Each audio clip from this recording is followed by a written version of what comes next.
Dr. Sarah Chen pulled her kayak onto the rocky shore of Crystal Lake, breathing heavily after her morning paddle. The remote mountain lake had become her sanctuary since moving to the research station 3 months ago. As a xenobiologist studying extremophile organisms, she appreciated the pristine environment and the solitude it offered. She was securing her kayak when a desperate splashing sound caught her attention. About 50 meters from shore, something was struggling in the water. Sarah shielded her eyes against the morning sun and squinted. It wasn't a fish or bird. The movements were too erratic, too panicked. Without hesitation, she pushed her kayak back into the water and paddled hard toward the disturbance. As she drew closer, her scientific mind struggled to process what she was seeing. The creature was roughly the size of a house cat, but its body was elongated like a seal's. Its skin shimmered with an opalescent blue-green hue that seemed to shift in the sunlight. Most striking were its large, intelligent eyes, deep amber orbs that conveyed unmistakable terror and exhaustion. The creature's limbs were failing. Whatever it was drowning. Sarah didn't hesitate. She reached over the side of her kayak and scooped the alien being into her arms. It was surprisingly light, maybe 8 pounds, and its skin felt smooth and slightly warm despite the cold lake water. The creature's breathing was rapid and shallow, and she could feel its heart racing against her chest. "Hey there, little one," she whispered, her voice instinctively gentle. "You're safe now." The creature's amber eyes met hers, and Sarah felt a jolt of recognition. This wasn't just an animal. There was intelligence there, awareness, fear, but also something that might have been gratitude. She paddled quickly back to shore, her mind racing. The creature's anatomy was unlike anything in Earth's fossil record or current taxonomy. The gill-like slits behind what might have been its neck suggested it could breathe underwater, but they were sealed shut now. Its limbs ended in delicate, almost hand-like appendages with 4 digits each. On the beach, Sarah gently placed the creature on her jacket. It was shivering, making soft chirping sounds that reminded her of a distressed bird. She noticed its skin was beginning to lose that beautiful shimmer, turning duller as it dried. "You're not from around here, are you?" she murmured, pulling out her water bottle and carefully drizzling fresh water over its form. The creature's skin immediately brightened, and its breathing seemed to ease. Sarah was a scientist first, but she was also human. Whatever this being was, wherever it came from, it was young and scared and far from home. She made a decision that would change both their lives forever. She carefully lifted the creature again, noting how it seemed to relax in her arms. "Let's get you somewhere safe," she said, heading toward her jeep. "I know just the place." The research station had a fully equipped laboratory with tanks and life support systems designed for studying aquatic organisms. If she could create the right environment, maybe she could help this little one recover and figure out where it belonged. As she drove the winding mountain road, the creature nestled against her shoulder, occasionally making those soft chirping sounds. Sarah found herself talking to it, explaining what she was doing, where they were going. She didn't know if it could understand her words, but somehow she felt it understood her intentions. "My name is Sarah," she said as they pulled up to the research station. "I study life, all kinds of life. And you, little friend, are definitely the most interesting life I've ever encountered." The creature turned its large amber eyes toward her face and made a different sound. Longer, almost melodic. If Sarah didn't know better, she'd swear it was trying to tell her its name. Back in the lab, Sarah worked quickly to set up a suitable habitat. She filled a large tank with lake water, added heating elements to bring it to what felt like the creature's natural body temperature, and created both shallow and deep areas. She also installed a small waterfall feature for oxygenation and gentle current. When she lowered the creature into the water, the transformation was immediate. Its skin burst into brilliant color patterns, waves of blue and green with streaks of silver that pulsed rhythmically. The creature dove to the bottom, then shot to the surface, spinning and chittering with what could only be joy. Sarah laughed despite herself. "I take it you approve?" For the next several hours, she observed and documented everything. The creature was clearly intelligent, showing curiosity about its environment and problem-solving abilities when she introduced simple puzzles. It seemed to recognize her as its rescuer, swimming to the edge of the tank whenever she approached and making those melodic sounds. As evening fell, Sarah realized she had no idea what the creature ate. She tried various options: small fish, aquatic plants, even some of the extremophile bacteria cultures from her research. The creature showed mild interest in the plants but ignored everything else. It wasn't until she accidentally dropped a small quartz crystal into the tank that the creature became excited. It quickly swam to the crystal and began manipulating it with its delicate limbs, and Sarah watched in amazement as the crystal began to emit a faint, pulsing light. "Bioluminescence?" she whispered, or something else entirely. The creature looked up at her and made that long, melodic sound again. Then it did something that made Sarah's breath catch. Using its limbs, it began arranging small pebbles on the tank bottom in patterns, geometric shapes that were clearly intentional and sophisticated. This wasn't just an animal. This was a sentient being, trying to communicate with her. Sarah pulled up a chair and settled in for a long night of observation. She had no idea that 50 light-years away on a water world orbiting a distant star, an entire civilization was desperately searching for their lost young one. She had no idea that her simple act of compassion had just made first contact between two species. All she knew was that she had saved a life, and now that life was trying to tell her something important. 3 days had passed since Sarah rescued the young alien, and their relationship had evolved into something remarkable. She had named the creature Kaya, after an old friend who had the same bright, inquisitive eyes. Kaya seemed to approve of the name, responding with excited color flashes whenever Sarah said it. The communication breakthrough came on the 4th morning. Sarah arrived at the lab with her usual coffee and observed Kaya arranging the quartz crystals she had provided. But this time the patterns were different, more complex, almost like mathematical equations laid out in stone. "What are you trying to tell me, Kaya?" Sarah murmured, pulling up her chair. Kaya swam to the surface and made a series of chirping sounds, then dove down and touched specific crystals in sequence. Each crystal lit up with a different color and intensity. Sarah realized with growing excitement that Kaya wasn't just playing.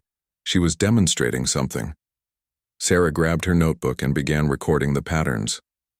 After an hour of careful observation, she noticed that Kaya was consistently associating certain crystal arrangements with specific color sequences. When Sarah mimicked one of the patterns with her own set of crystals outside the tank, Kaya became incredibly animated, flashing bright gold patterns across her skin.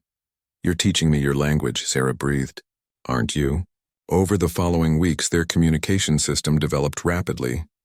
Kaya was remarkably patient, repeating patterns until Sarah grasped their meaning. Basic concepts came first: hunger, comfort, curiosity, friendship. Sarah learned that the crystal arrangements represented different ideas, while the color flashes were emotional or urgency indicators. But it was the star maps that changed everything. Sarah had been sharing human knowledge with Kaya, using pictures and simple diagrams to explain Earth concepts. When she showed Kaya a basic astronomy book, the young alien became incredibly excited. She began arranging crystals in 3-dimensional patterns that Sarah initially couldn't interpret. It took Dr. Marcus Webb, the station's astrophysicist, to recognize what they were looking at. Sarah had called him in when Kaya's crystal arrangements became too complex for her to understand alone. "Sarah," Marcus whispered, staring at the intricate crystal formation. "This isn't random. These are stellar coordinates." Kaya had created a perfect 3-dimensional map of local star systems, with Earth's sun prominently marked. But more importantly, she had indicated another star system 47 light-years away, flashing urgent red-orange patterns whenever Sarah looked at that particular crystal. "That's where you're from, isn't it?" Sarah asked gently. Kaya's skin shifted to deep blue patterns, and she made low, mournful sounds that needed no translation. She was homesick.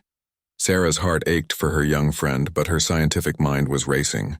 If Kaya had come from another star system, how had she ended up in a mountain lake in Colorado? The implications were staggering. The answer came the next day when Kaya created another crystal arrangement, this one showing what appeared to be a timeline. She used different colored crystals to represent different events, and through careful questioning and observation, Sarah pieced together an incredible story. Kaya belonged to an aquatic species that had achieved interstellar travel. She had been on what appeared to be an educational expedition, a field trip essentially, when something had gone wrong. Kaya's desperate attempts to show Sarah what had happened revealed images of bright lights, disorientation, and then finding herself alone in Earth's lake. "Some kind of transportation accident," Sarah murmured, making notes. "But that means That means there might be others looking for her. Sarah began monitoring radio frequencies and electromagnetic anomalies around the lake area. She convinced Marcus to help, telling him they were investigating unusual readings that might indicate new geological activity. She couldn't tell him the truth, not yet. The implications were too enormous. Meanwhile, Kaya was growing stronger and more confident. She had learned to manipulate the lab equipment in fascinating ways, using her bioelectric abilities to interface with electronics. Sarah discovered that Kaya could somehow enhance the sensitivity of their instruments just by touching them. It was during one of these sessions that they detected the first signal. Sarah was running routine spectral analysis on lake water samples when Kaya suddenly became agitated. The young alien swam rapidly to the top of her tank and began flashing urgent patterns, colors Sarah had never seen before, cycling through the entire spectrum. The computer screens around the lab began displaying impossible readings, energy signatures that shouldn't exist, electromagnetic patterns that defied known physics. Sarah watched in amazement as the data scrolled across her monitors. "Kaya, what is this?" she asked, but she already suspected the answer. Kaya arranged her crystals quickly, creating a pattern Sarah had learned meant family or pod. Then she added new crystals indicating distance and movement. Finally, she swam to the surface and sang, not the chirping sounds Sarah was used to, but a complex haunting melody that seemed to resonate through the water and into the very walls of the lab. The response came immediately. Every piece of electronic equipment in the station began picking up the same signal, a complex pattern of electromagnetic pulses that seemed to be coming from somewhere beyond Earth's atmosphere. Sarah's hand shook as she realized what she was witnessing. Kaya's family had found her, and they were coming to Earth. The young alien's skin now blazed with patterns of pure joy, cycling through every beautiful color in her repertoire. She swam in rapid circles, then stopped at the edge of the tank closest to Sarah and began a new arrangement with her crystals. This pattern was more complex than any before, but Sarah had become fluent in Kaya's language. The message was clear. "Thank you for keeping me safe. My family comes. Your friend. You are protected." Sarah sank into her chair, overwhelmed by the magnitude of what was happening. First contact wasn't supposed to happen like this. It wasn't supposed to start with rescuing a drowning child from a mountain lake. But as she looked at Kaya's bright, grateful eyes, Sarah realized that maybe this was exactly how it was supposed to happen. Not with governments and military protocols, but with compassion and friendship. With one human woman who couldn't walk away from a creature in need. The signal continued to pulse through the lab equipment, growing stronger by the hour. Sarah began preparing for the most important meeting in human history, hoping that Kaya's family would prove as remarkable as the young alien who had already changed her life forever. The ship arrived at dawn, materializing above Crystal Lake like a mirage becoming real. Sarah stood at the water's edge, Kaya floating in a specially designed portable tank beside her. The young alien had insisted on being present, her skin blazing with excited golden patterns. The vessel defied easy description. It seemed to be made of living water that held its shape through some impossible physics, roughly oval and about the size of a city bus. It hovered 30 feet above the lake surface, completely silent, casting shifting patterns of light across the water. Sarah's heart hammered against her ribs. She had sent Marcus and the other researchers away, telling them about a gas leak that required evacuation. She couldn't risk their safety, and she somehow knew this moment belonged to her and Kaya alone. A section of the ship's hull became permeable, and figures began emerging. They moved with fluid grace, descending toward the lake on streams of controlled water that defied gravity. Sarah counted 5 adults, each roughly twice Kaya's size, their skin rippling with complex patterns of blue and silver. The largest figure reached the water first and immediately dove beneath the surface. The others followed, and within moments, Crystal Lake itself seemed to come alive. Bioluminescent patterns spread outward from where they had entered, turning the entire lake into a canvas of living light. Kaya chirped excitedly and flashed rapid sequences of color. Sarah didn't need translation to understand. These were her people, her family, and they had come for her. The water near the shore began to bubble and rise, forming a pillar that gradually shaped itself into steps. The largest alien emerged, water cascading from its graceful form as it approached the shore. Up close, Sarah could see the family resemblance to Kaya. The same intelligent amber eyes, the same opalescent skin, though marked with intricate patterns that suggested age and wisdom. The being stopped about 10 feet from Sarah and began to speak. The sounds were unlike anything in Earth's oceans, complex harmonics that seemed to come from multiple throats at once, musical and layered. Sarah felt the vibrations in her bones and the water around them in the very air. Kaya responded immediately, singing her own complex song while her skin flashed with rapid patterns. Sarah watched the conversation unfold, understanding none of the words but recognizing the emotional undercurrents. There was joy, relief, concern, and then something that made all the adults turn their attention to Sarah. The largest being approached slowly, hands raised in what might have been a peaceful gesture. When it was close enough, Sarah could see the intelligence in its eyes, the careful consideration of how to communicate with an alien species. It began with Kaya's crystal language, somehow producing small glowing stones from its body and arranging them in patterns Sarah recognized. Simple at first, greeting, gratitude, acknowledgement of Sarah's help. But then the patterns became more complex, and Sarah realized this adult had a far more sophisticated command of the crystal communication than young Kaya. The message that emerged left Sarah breathless. You saved our young one. You protected her when she was lost and afraid. You are honored among our people. How can we repay this kindness? Sarah looked at Kaya, then back at the assembled beings. She thought of all the ways this moment could go wrong, all the fears humans harbored about contact with alien species. Then she thought of Kaya's trust, her friendship, her joy at being reunited with her family.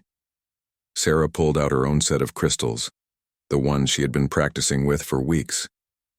Her arrangements were clumsy compared to theirs, but the meaning was clear. No payment needed. Kaya is my friend. I am happy she is safe. The reaction was immediate and overwhelming. All 5 adults began flashing brilliant patterns of light, their skin cycling through colors Sarah had never seen Kaya produce. The sound they made together was like a choir of whales singing in harmony, beautiful and haunting. The largest being approached even closer and did something that stopped Sarah's heart. It reached out and gently touched her hand with one of its delicate appendages. The contact was electric, not painful, but charged with some kind of energy that made Sarah's nerves sing. Suddenly, images flooded her mind. Not words, but pure communication, thought to thought. She saw Kaya's world, a planet of vast oceans and floating cities where beings like Kaya lived in harmony with their aquatic environment. She saw their technology, their art, their families. She saw the panic when Kaya had disappeared during what she now understood was an experimental teleportation voyage that had gone wrong. But more than that, she saw how her simple act of rescuing Kaya had been perceived by these beings. To them, she wasn't just a human who had helped an alien child. She was someone who had seen a creature in distress and acted without hesitation, without fear, without thought of personal gain. In their culture, such compassion toward an unknown being was the highest form of honor. The images shifted, and Sarah saw something that made her gasp. It was herself, but not as she was now. She was older, standing on the shore of an alien ocean, surrounded by beings like Kaya, but also by humans. Ships moved between the stars, carrying people and ideas and friendship. She saw herself as some kind of ambassador, a bridge between 2 worlds. The contact ended, and Sarah staggered backward, overwhelmed by what she had experienced. The being who had touched her was making sounds that Kaya quickly translated through crystal patterns. You have been marked as a friend of our people. When we return to our world, we will tell the story of the human who saved our young. You will always be welcome among us, but that wasn't all. The being continued, and Kaya's translations became more complex. Sarah learned that their technology wasn't just about space travel or water manipulation. They were healers, able to repair damage to living things at a cellular level. They were builders, able to create sustainable technology that worked in harmony with natural systems. They were teachers, with knowledge accumulated over thousands of years of peaceful development, and they wanted to share all of it with the human who had shown such kindness to one of their young. The offer was beyond anything Sarah could have imagined. Medical knowledge that could eliminate disease, environmental technology that could reverse climate damage, scientific understanding that could advance human civilization by centuries, all because she had pulled a drowning creature from a lake. Sarah looked at Kaya, who was watching her with those bright, trusting eyes.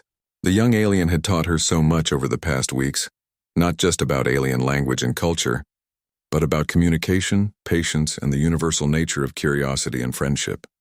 Through her crystals, Sarah spelled out her response. "I'm honored by your offer, but I ask for time. My people need to learn slowly. Trust must be built carefully. Perhaps we can start with friendship and see where it leads." The adults conferred among themselves, their skin flashing in rapid patterns. Finally, the largest one approached again and created a new crystal arrangement. "Wisdom. You understand the value of patience. We will return when your people are ready. But the bond between our species begins today with you and our young one."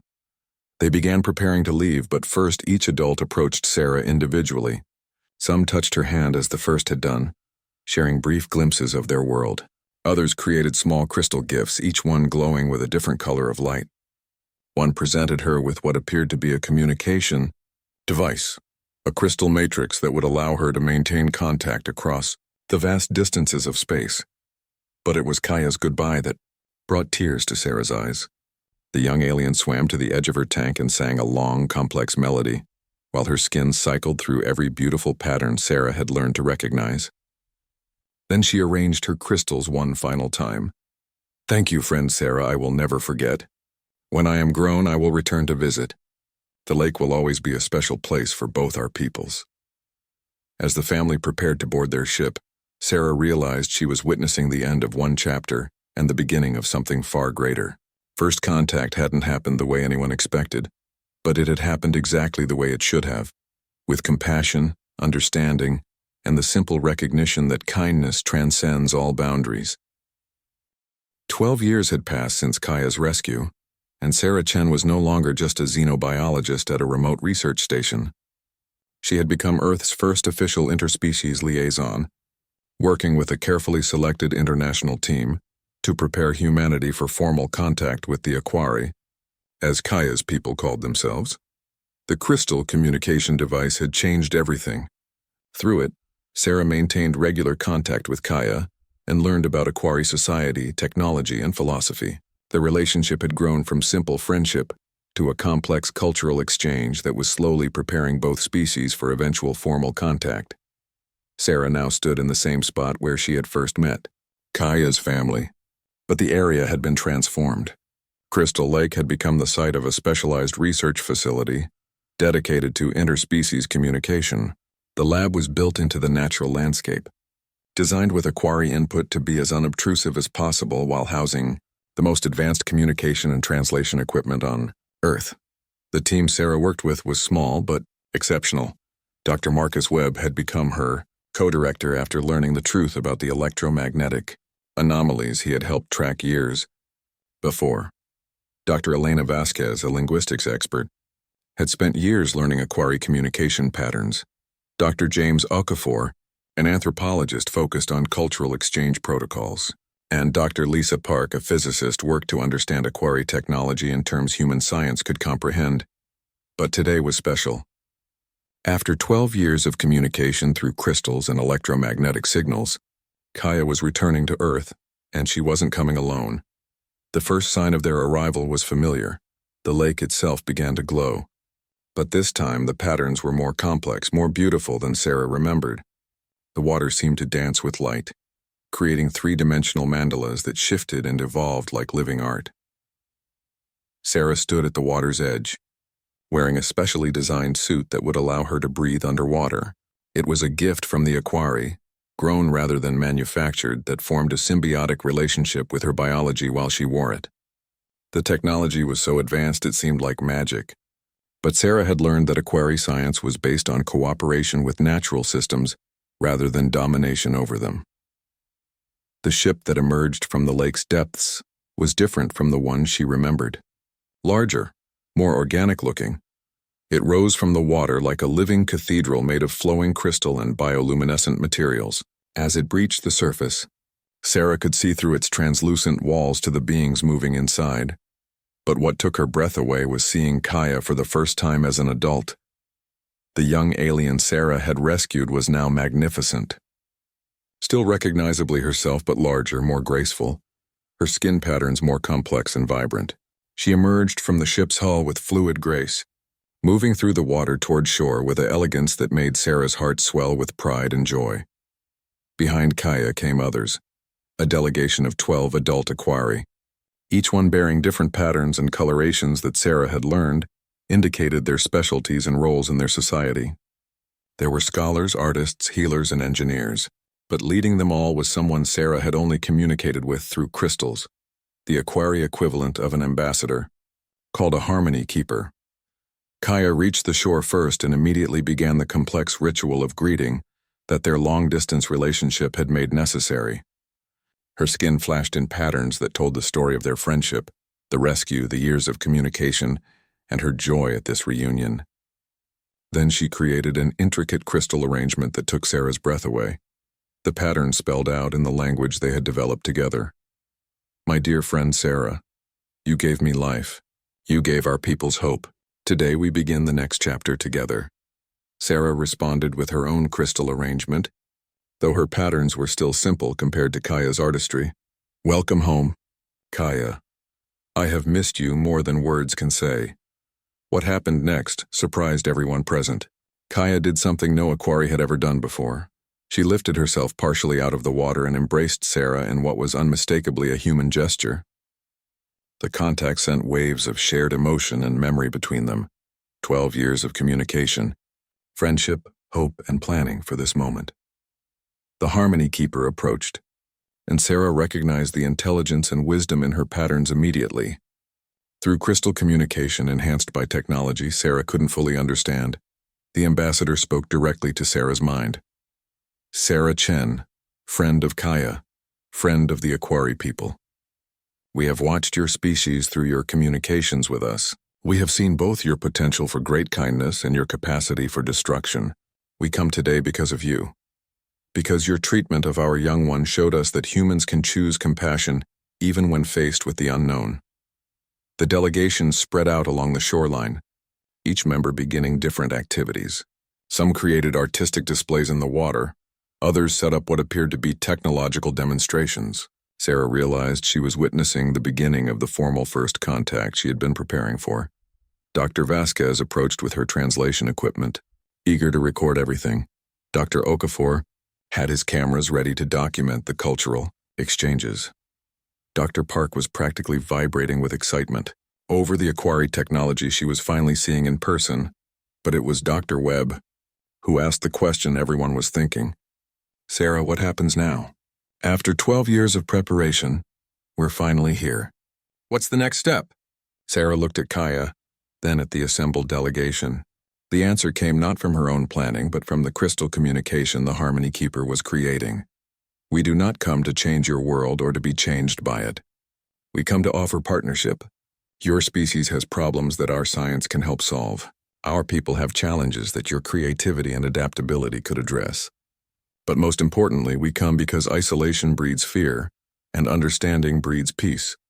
What followed was unlike anything in human history. The Aquari demonstrated technologies that could clean polluted water by working with natural biological processes. They showed art forms that used living light as a medium. They shared music that could literally heal trauma by working with the body's natural rhythms. But they also listened. They observed human art, technology, and culture with the same careful attention that Sarah had once given to learning Kaya's crystal language. They asked questions about human emotions, creativity, and social structures that revealed depths of interest and respect. As the day progressed, Sarah realized that first contact wasn't going to be a single moment or event. It was going to be a process, a gradual building of understanding and trust that would take years or decades to fully develop. But it had started 12 years ago with a simple act of compassion. A human woman who saw a creature in distress and acted to help without fear or hesitation.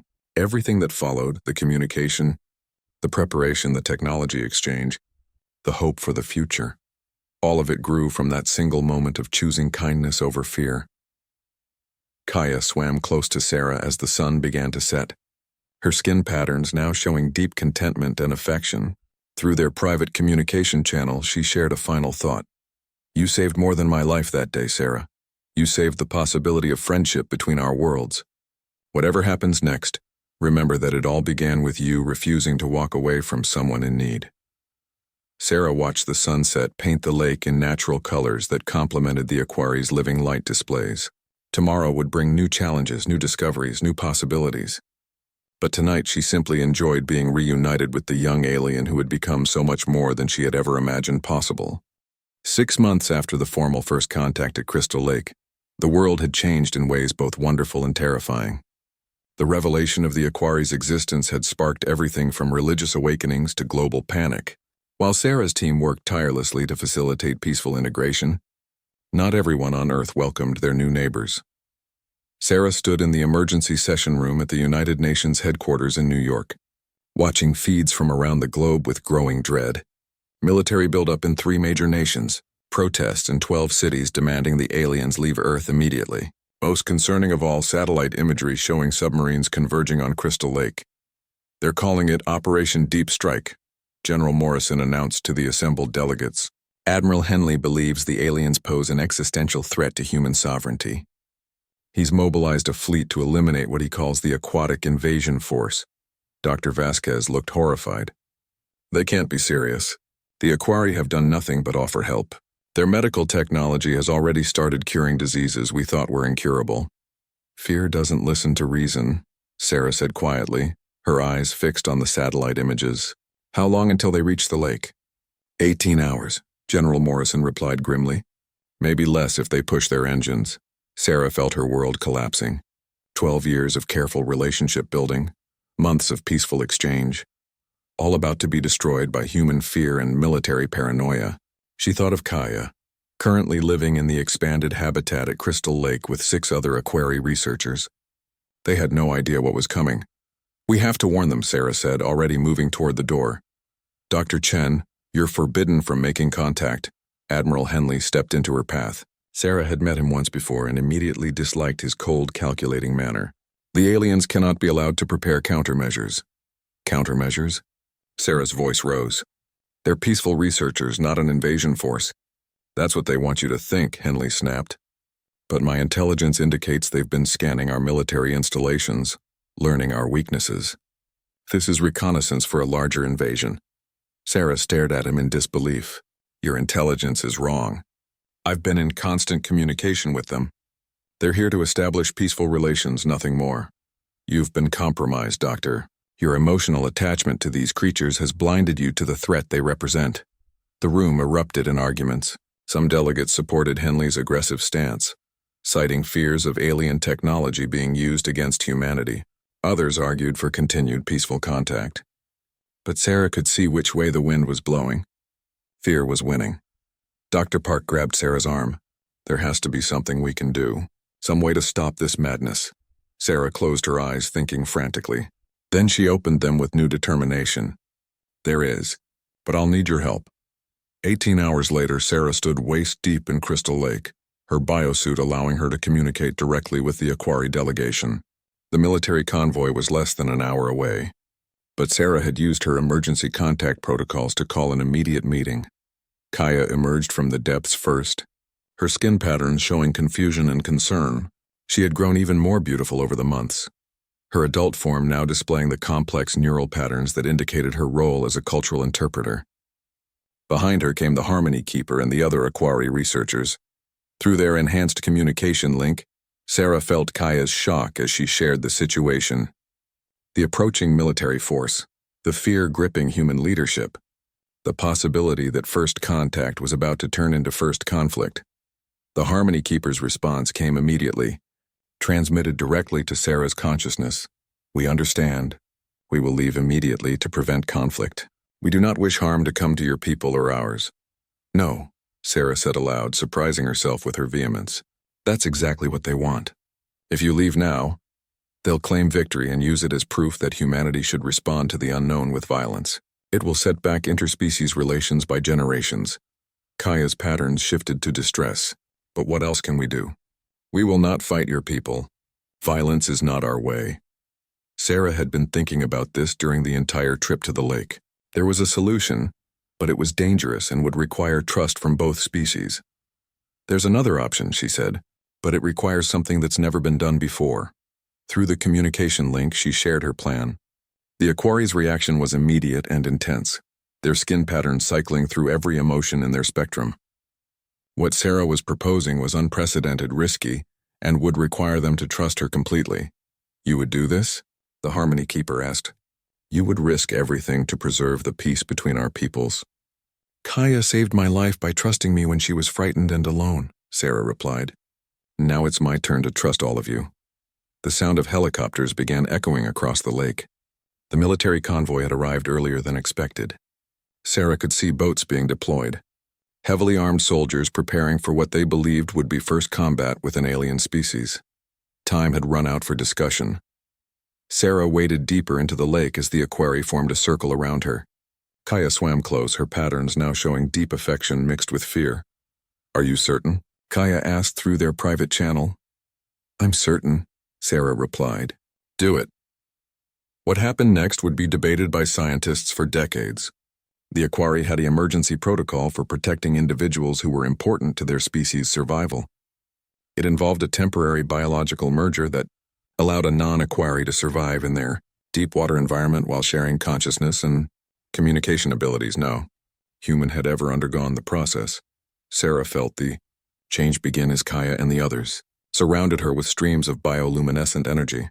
Her biosuit dissolved, replaced by something that was part technology, part living tissue. Her lungs adapted to extract oxygen from water. Her nervous system expanded to accommodate the Equerry's complex communication networks. Most importantly, her consciousness merged temporarily with the collective awareness of the Equerry delegation. For the first time, Sarah experienced the universe from an entirely alien perspective.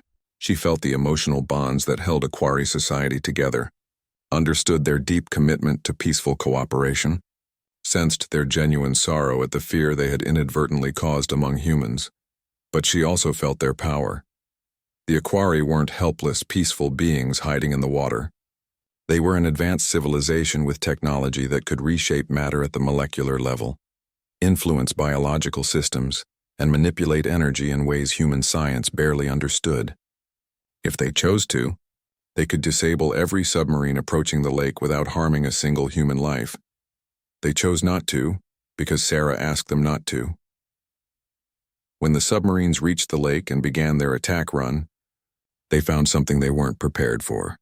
Sarah emerged from the depths not as a human scientist, but as a being transformed, part human, part Equerry, able to communicate with both species simultaneously. She appeared on every screen in every submarine, every aircraft, every command center monitoring the operation. Her voice came through their communication systems with perfect clarity. "This is Dr. Sarah Chen. I am speaking to you from within the Equerry collective consciousness. I am unharmed and here by choice. What you are about to attack isn't an invasion force. It's a peaceful delegation that has been trying to help humanity solve its greatest challenges." Admiral Henley's voice crackled over the radio. "Dr. Chen, you've been compromised by alien technology. We're proceeding with the operation for your own safety." Sarah's response carried the full weight of the Equerry collective knowledge. "Admiral, you're about to make first contact with a species that has the technology to cure cancer, reverse environmental damage, and provide unlimited clean energy. They're offering this freely because one of them learned to trust humanity through me. Are you really going to answer that gift with violence?" What followed was 12 minutes of tense silence as military commanders across the globe consulted with their leaders. Sarah maintained her position at the surface, visibly transformed but clearly still human, clearly still herself. Finally, Admiral Henley's voice returned. "Dr. Chen, you have 5 minutes to prove these aliens mean no harm. After that, we complete the mission." Sarah smiled, her enhanced consciousness already knowing what the Equerry would do. "Admiral," she said, "in the next 5 minutes, you're going to see something that will change how humanity views the universe forever." What the Equerry did in those 5 minutes changed the course of human history. Crystal Lake began to transform before the eyes of the watching military forces. The water itself became a living display, showing not weapons or threats but solutions, real-time demonstrations of Equerry technology addressing humanity's greatest challenges. The lake's surface became a three-dimensional screen showing polluted rivers around the world suddenly running. Clear as Equerry bioremediation technology worked to neutralize toxins, cancer cells in laboratory samples dissolved as targeted biohealing systems eliminated them without harming healthy tissue. Desert areas bloomed with life as atmospheric processors created localized weather systems to bring rain to drought-stricken regions. But the most powerful demonstration was personal. Sarah, still merged with the HFY collective, projected the memories and emotions from her 12-year relationship with Kaya. Every human watching felt what it was like to rescue a frightened young being, to slowly build trust and communication across species barriers, to experience the joy of genuine interspecies friendship. Through the collective consciousness, Sarah could feel the humans watching, their fear slowly giving way to wonder, their suspicion replaced by possibility. She could also feel the HFY delegation's careful restraint, their deliberate choice to reveal their power through healing rather than force. Admiral Henley's voice cut through the demonstration. Impressive light show, but it proves nothing. For all we know, this is manipulation designed to make us lower our guard. It was Kaya who responded, her consciousness merging more fully with Sarah's to speak directly to the human military leaders.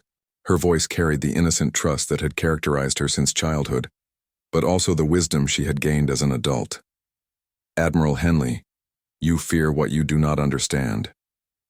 This is natural, but your fear is based on the assumption that advanced technology must be used for domination. My people learned long ago that true advancement comes from cooperation, not conquest. The lake suddenly stilled, its surface becoming mirror smooth. Then, rising from the depths, came something that made every human observer gasp in awe. It was the HFY's gift to humanity, a complete healing station that could cure almost any disease or injury. But more than that, it was a work of art, a living sculpture that demonstrated the harmony possible between technology and nature. The structure grew from the lake bottom like a coral reef, but its patterns were clearly designed, clearly intelligent, clearly beautiful. Dr. Webb's voice crackled over the radio from his observation post. My God, Sarah, the energy readings are off the charts, but there's no radiation, no electromagnetic interference. It's like they've found a way to work with natural laws instead of against them. The healing station's first patient was a surprise. One of the submarine commanders had suffered a heart attack during the stress of the confrontation. The HFY detected his distress immediately and, without being asked, extended tendrils of healing energy through the water to stabilize him. Sarah felt the moment when Admiral Henley realized what had happened. The aliens hadn't just saved his man's life, they had done it instantaneously, while the submarines were still targeting them for destruction. Stand down, came Henley's quiet order. All units stand down and hold position. The transformation of Sarah's consciousness slowly reversed as the HFY collective gently separated from her mind. But something had permanently changed. She retained a connection to their communication network, a bridge between the species that would never fully close. As she returned to her human form, supported by Kaya and the other HFY, Sarah realized she had become something new. Not fully human anymore, but not alien either. She was living proof that cooperation between species was possible. Over the following weeks, the world watched in amazement as the HFY's gift station began operating. Patients with terminal diseases found themselves cured. Environmental disasters were reversed. Technologies that seemed like magic began to transform human understanding of what was possible. But it was the smaller moments that mattered most to Sarah. Watching human children play in the purified lake water while young HFY swam nearby, seeing human artists collaborate with HFY to create works of impossible beauty, observing scientists from both species working together to understand phenomena that neither could grasp alone. Dr. Park found Sarah one evening, sitting by the lake's edge and watching the aurora-like displays the HFY created for pure joy. How do you feel about what you've become? Lisa asked. The transformation you underwent, it's permanent, isn't it? Sarah nodded, running her fingers through water that now felt as natural as air. I can breathe underwater indefinitely now. I can communicate directly with the HFY collective. I see patterns and connections I never noticed before. Do you regret it? Sarah was quiet for a long moment, watching Kaya and several human researchers working together to map the lake's new ecosystem. You know what I regret? I regret that it took a military confrontation to make humanity see what I learned 12 years ago. That choosing compassion over fear opens up possibilities we never imagined. Kaya surfaced nearby, her skin patterns showing the deep contentment of someone who had found her place in the universe. Through their enhanced connection, she shared a thought with Sarah. My people have a saying. The current that helps one swimmer carry another will carry both farther than either could go alone. You proved this truth. Sarah, you showed both our species that helping each other makes us all stronger. Sarah smiled, feeling the truth of those words in her enhanced awareness. The rescue of one young alien had led to the transformation of two civilizations. But more than that, it had demonstrated something important about the nature of intelligence, of consciousness, of life itself. Advanced beings, whether human or Aquari or any other species yet to be encountered, were defined not by their technology or their power, but by their choices. The choice to help rather than harm, the choice to understand rather than destroy, the choice to see the universe as a place of infinite possibility rather than infinite threat. As the stars came out over Crystal Lake, reflected in water that now served as a bridge between worlds, Sarah knew that the greatest adventures were still ahead. First contact had been just the beginning. The real work of building a shared future was about to begin, guided by the simple principle that had started it all. When you see someone in need, you help. No matter who they are, no matter where they come from, no matter how different they might seem. It was the most human thing possible, and as it turned out, it was also the most universal thing possible. 5 years after the confrontation at Crystal Lake, Sarah Chen stood before the assembled representatives of 47 different worlds at the First Galactic Cooperation Council. The meeting was being held on Aquari Prime, and Sarah marveled at how far they had all come. The rescue of one young alien had indeed opened doorways that none of them could have imagined. The Aquari's decision to trust humanity had sent ripples across the galaxy, reaching other spacefaring civilizations who had been watching Earth from a distance. Species that had previously considered humanity too primitive or too aggressive for contact began reaching out. Each first contact had followed the same pattern established at Crystal Lake: peaceful, gradual, focused on mutual benefit rather than dominance. The healing station had become a template, with each new species contributing their own gifts to what was now called the Harmony Network. Sarah's transformation had also progressed. She was no longer fully human in any biological sense, but she retained her humanity in every way that mattered. Her consciousness could interface with multiple alien communication systems simultaneously, making her Earth's primary interspecies diplomat. Today's council session was special. They were voting on the admission of a new species to the cooperation network. The Vorthak were a crystalline-based life form from a high-gravity world, initially considered too alien for meaningful contact, but their application for membership told a familiar story. A young Vorthak explorer had crash-landed on a remote human colony world and been rescued by a farmer named Miguel Santos. Despite their complete inability to communicate initially, Miguel had cared for the injured being for weeks until help arrived. The Vorthak had been so moved by this unexpected compassion that they had requested formal contact with humanity. The pattern repeats itself across the galaxy, Kaya observed through their shared consciousness link. Now serving as the Aquari's primary liaison to the Council, she had grown into a role none of them could have predicted. Every successful first contact begins with an individual choosing kindness over fear. Sarah nodded, watching the holographic displays showing Miguel's small farm on New Terra, now transformed into a thriving center of human Vorthak cooperation.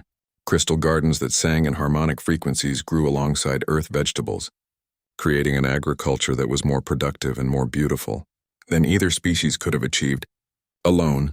The vote was unanimous. The Vorthak were welcomed into the network, but Sarah's mind wasn't entirely focused on the council proceedings.